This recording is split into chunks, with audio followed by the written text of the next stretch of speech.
Саламатсыздар ма, біздің құрметті көрермендер.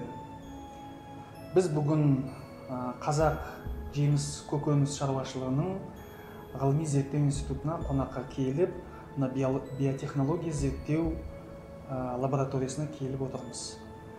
Сәлеметсіздер ме? Сәлеметсіз бе? Өзіңізді таныстырып, осы биотехнология зерттеу лабораториясы туралы, солардың жұмысы туралы, соның жетістіктері туралы немен айналысып жатсыздар?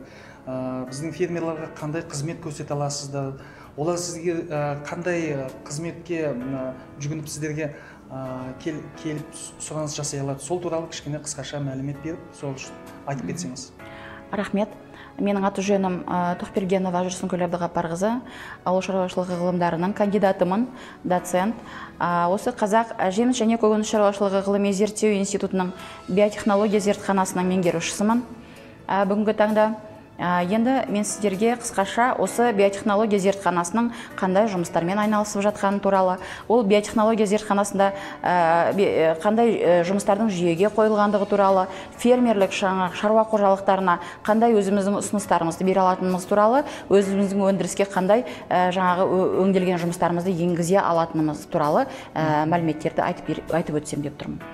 Біріншіден, бұл биотехнология зертханасы Қазақтың жеміс және көкөніс шаруашылығы ғылыми зерттеу институтының биотехнология зертханасында картоптың бастапқы материалын аурулардан сауықтырылған, оның ішінде вирусты аурулардан сауықтырылған картоптың бастапқы материалын алу жұмыстары жолға қойылған.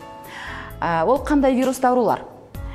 Жалпы осы аймақтардағы Қазақстан Республикасының барлық аймағында егер картоптың өнімін төмендететін, өніміне әсер ететін, осы вирустардың салдарынан жаңа картоптың жойылып кетуіне әсер ететін вирустар кездеседі. Ол вирустар картоптың мозаикалық вирустары деп аталады. Осы мозаикалық картоптың вирустарынан сауықтыру жұмыстары осы біздің зертханамызда жүргізіледі. Бұл биотехнология зертханасының құрылғандығына, осы картоп және көкөніс шаруашылығы ғылыми зерттеу институты болған кезден бастап, 80 жылдан бастап, осы жаңағы биотехнологиялық әдістерді қолданып отырып, картоптың аурулардан, оның ішінде вирусты аурулардан сауықтырылған бастапқы материалын алу жұмыстары жүргізіле бастады. Міне 30 жылдан асты, 40 жылға жуық уақыт ішінде осы институтта картоптың жаңағы әрбір отандық шығарылған жаңа сорттарын аурулардан сауықтырып, оларды микроклонды көбейтіп, оларды жаңағы алғашқы тұқым шаруашылығына дайындау, алғашқы тұқымды шаруашылығын жүргізу үшін дайындау, осы бастапқы материалды алғашқы тұқым шаруашылығын жүргізуге арнап жаңағы көшеттіктерде отырғызу жұмыстары жүргізіліп келеді. Бұл жаңағы вирусты аурулардан картоптың бастапқы материалын сауықтыру жұмыстары қалай жүргізіледі деген сұраққа мен былай жауап берер едім. Ең бірінші картоптың отандық сорттарынан алынған, күзде алынған, жиналым кезінде алынған түйнектері термотерапия әдісінен өтіп, одан кейін ұштық ұлпа әдісі арқылы олардан экспланттар бөлініп алып, осы экспланттар қоректік ортаға енгізілу барысында қоректік ортада регенерант өсімдіктер аламыз. Ол жаңағы ұштық ұлпаларды микроскоппенен 24-30 есеге дейін үлкейту арқылы жаңағы термотерапиялық жағдайда немесе термостаттық жағдайда 37-38 градус өңдеу арқылы, 38 градуста өңдеу арқылы жоғары температурада олардың картоптан өнген 1,5-2 сантиметр жаңағы олардың өскіндерін аламыз. Осы өскіндердің жоғарғы ең ұшындағы эксплантын, ұштық ұлпасын бөліп алу, оны орысша айтқанда ткань деп айтамыз, меристематическая ткань, ол жасуша емес, клетка емес, ол меристемалық ұлпа, жаңағы ткань меристематическая, осы ұштық ұлпаны бөліп алу арқылы өсімдіктерден қоректік оны жаңағы бөліп алғандағы эксплантты қоректік ортаға өсіру арқылы, ол қоректік орта мынау пробиркаларға енгізіледі. Қоректік ортаның құрамына картоптың түйнегінде қаншама зат болса, қанша дәрумендер, қаншама өсу реттегіштері, амин қышқылдары және органикалық заттар болатын болса, картоптың түйнегінің құрамында жаңағы жасанды қоректік ортада да барлық сол элементтер, компоненттар кіреді. енеді. Яғни сол 22-25 компонентті енгізіп отырып, қолдан мынандай қоректік орталар дайындаймыз. Мына пробирканың ішіне құйылады олардың барлықтары, оның барлықтары жақсылап стерильденеді. Олардың барлығына асептикалық жағдай туғызылады. Бокс ламинарларда, арнайы қондырғыларда жаңағы бұлардың барлықтары жасалады, приборларда. Ол жаңағы бокс ламинарларда дайындалған асептикалық жағдайда жасалған қоректік орталарда жаңағы ұштық ұлпадан бөлініп алынған эксплант өсіріледі. Өсіріліп, осы жаңағы пробиркада, шыны түтікшеде өсіп шығады бір өсімдік. Егер біз бір эксплантты ұштық ұлпа арқылы бөліп алып, микроскоптың астында жаңағы өсіретін болсақ, 50-60 күннің ішінде, 50-60 күннің ішінде картоптың сорт ерекшеліктеріне байланысты бір пробиркада өсіп шығады. Өсімдік регенерант өсіп шығады. Ал енді ол алынған өсімдік регенерантты біз не істейміз? Ол алынған өсімдік регенерантты біз ары қарай көбейтуіміз қажет. Оны көбейту үшін біз оған ең біріншіден бұл өсімдік регенерантымыз біздің жаңағы біз айтып отырған мозаикалық вирустардан сауықты ма? Сол вирустардан айықты ма? Біз соған көз жеткізуіміз керек.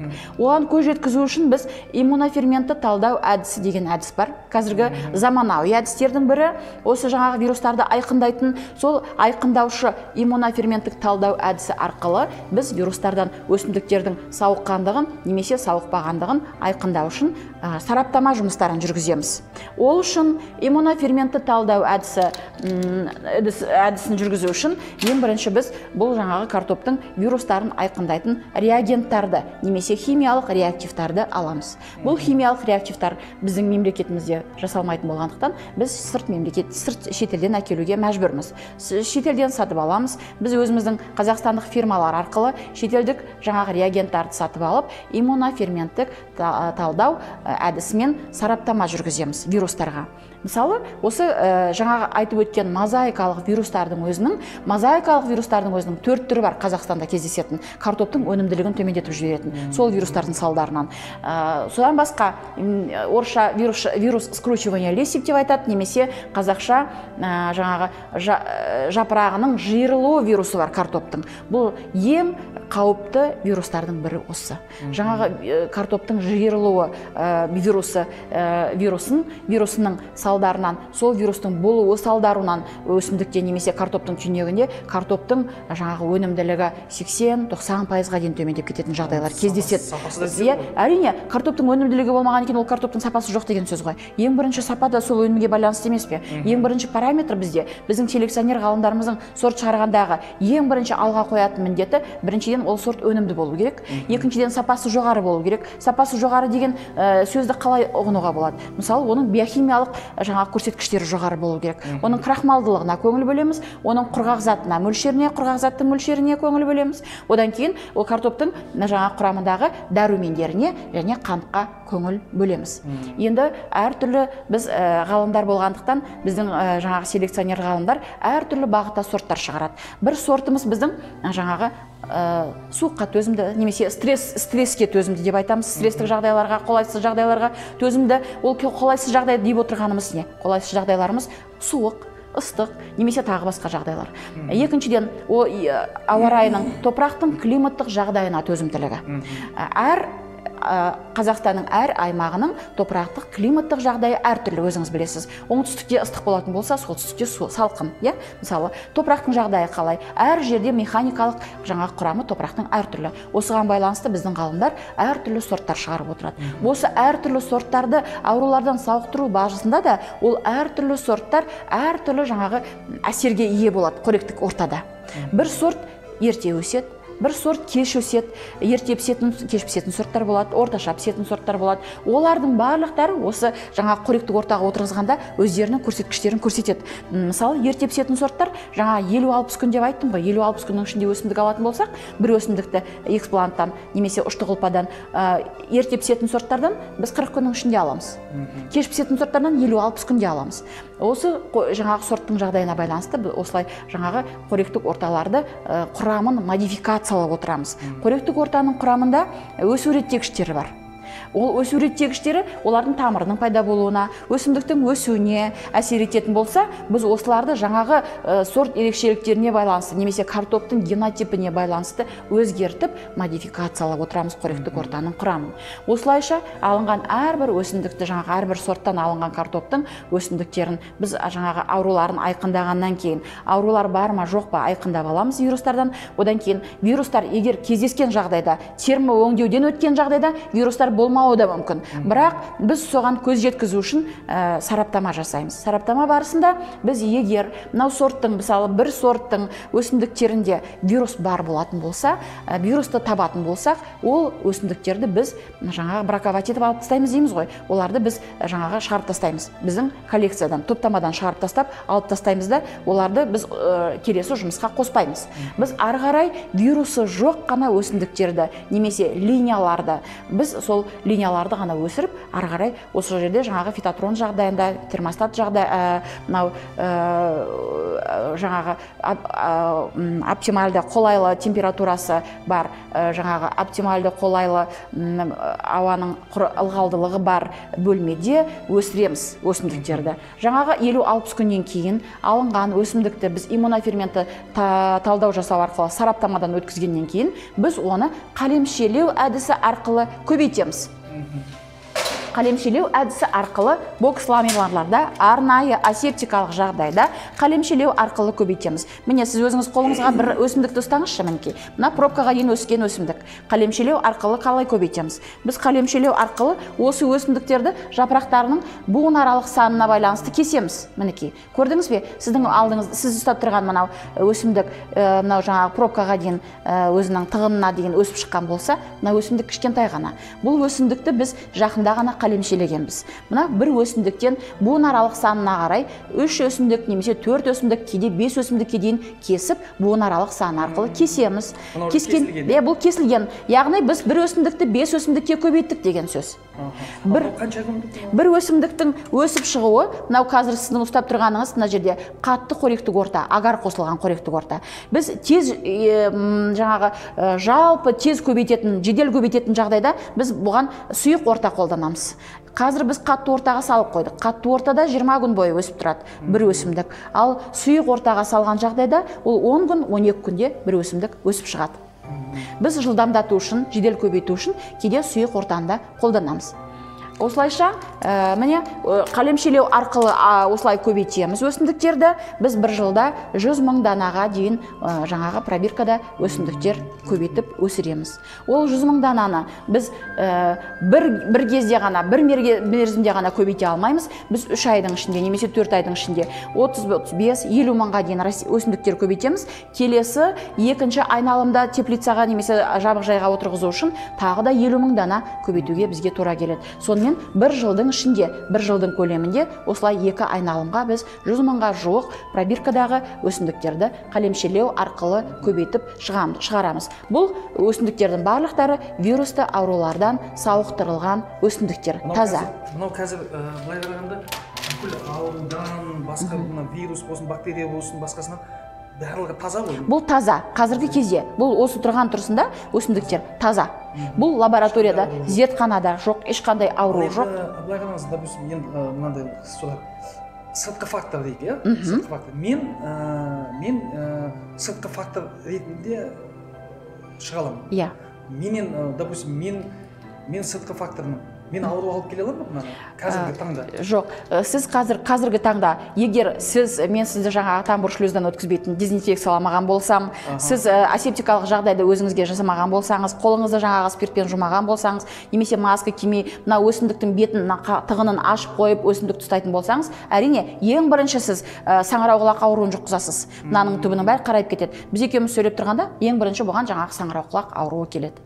Ал қаншалықты лабораторияның жаңағы асептикалық жағдайдан өткізіп, мына жерде дезинфекция жасалуына байланысты, барлық шараларды қолдануымызға байланысты, вирусты ауруды дәл қазірсіз жұқтыра алмайсыз. Сіз ең бірінші саңырауқұлақ ауруын жұқтырасыз, себебі сіз мына тығынды ашуыңыз мүмкін, сіз мына өсімдікке қарап сөйлеуіңіз мүмкін. Сол кезде сіздің жаңағы мына тыныс алуыңызбен немесе сөйлеуіңізбенен, мына бөлінгеннен, ауыздан бөлінген жаңағы түйіршіктерден содан микробтар ішке еніп, жаңағы саңырауқұлақ ауруына жаңағы пайда болуы мүмкін. бұл өсімдіктерде. Ал енді сіз бұны, сіздің биотехнология лабораториясы осыны өсіріп жатыр. Негізі бұны фермерлер ала алады ғой, кезінде уже мынаны тұқым қылып өсіріп, тазаландырып неткеннен кейін сіздің институтқа жүгініп келіп, осы сізден сатып алса бола ма? Өте орынды сұрақ, дұрыс айтасыз. Енді бұл пробиркадағы өсімдіктерді фермерлер ала алмайды. Неге деген сұраққа былай жауап берейін. Пробиркада міне өсірдік, біз бұдан бастапқы материалды мына пробиркалық жағдайда біз өсімдіктер алып бастадық, иә?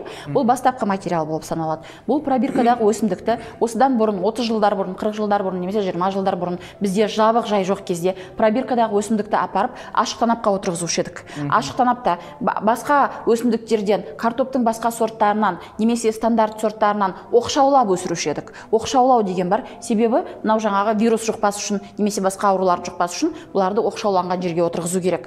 Олардың жаңағы әрбір өсімдіктің үстіне біз қағаздан жаңағы қалпақшалар жасап, оларды қалпақшалармен жауып, тікелей күннің әсерінен қорғап, одан кейін біз 10 шақты күн ол жерде отырғызып қойып, қалпақшаларын алып, одан кейін біз мынандай марлелермен жасалған дугалар деп айтамыз, кішкентай ғана жабық жайларда отырғызып, астында осы өсімдіктерді бұрын алған болатынбыз. Кішкентай бала сияқты. Иә, бұл әрбір өсімдік кішкентай бала сияқты мәпеленіп өсіріледі.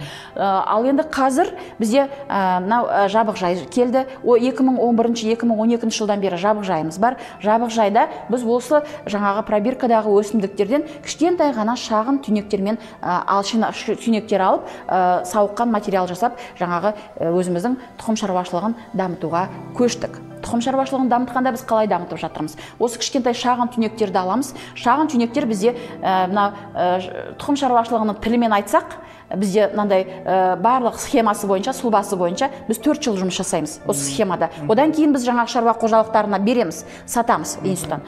Ал енді оған дейін біз супер элитный материал аламыз. Ол мынау пробиркадан шыққан жаңағы шағын түйнек. 3 супер.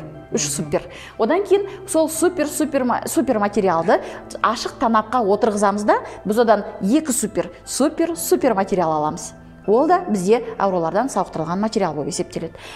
Одан кейін 2 суперді отырғызамыз да, біз 1 супері бар супер материал аламыз. Супер элиталық материал деп аталады. Бұл 4 жылдық жұмыс. 4 жылдан кейін барып біз шаруа қожалықтарына өндіріске енгіземіз. Олар бізден алады, элиталық материалды сатып алады. Сол 4 жылдың ішінде өндірілген біз көбейте береміз ғой жылда. Шағын түйнектердің биыл біз 300 мың данасын алып 4 гектар жерге отырғызамыз. 4 гектар жерден өзіңіз қараңыз. Әр қайсынан 15 тоннадан картоп алсақ, 60 тонна картоп аламыз.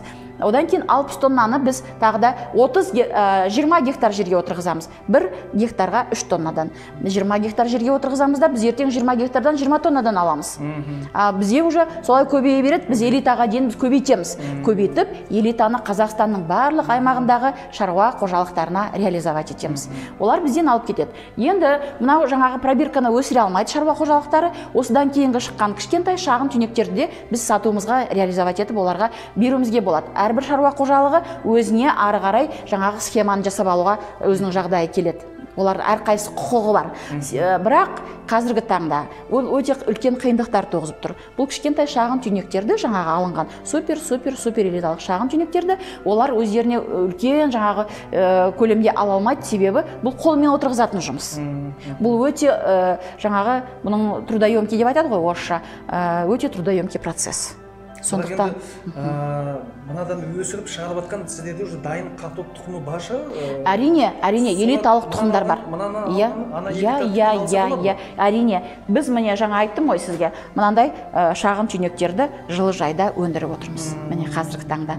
Мынау былтырғы екінші айналымнан алған, екінші обороттан алынған, жаңағы желтоқсан айында алынған картоптың шағын дайын тұқымы. Супер элиталық дайын тұқым. Біз бұны өзіміздің сорттарымызды жаңартуға, жылда жаңағы схеманы жасап отыруға, айналдырып отыруға үшін өзіміздің сорттарды жаңарту үшін осыны да өндіріп отырмыз. Осымен қатар біз жаңағы жасанды қоректік ортада мынандай кішкентай микро түйнектерді де өндіреміз.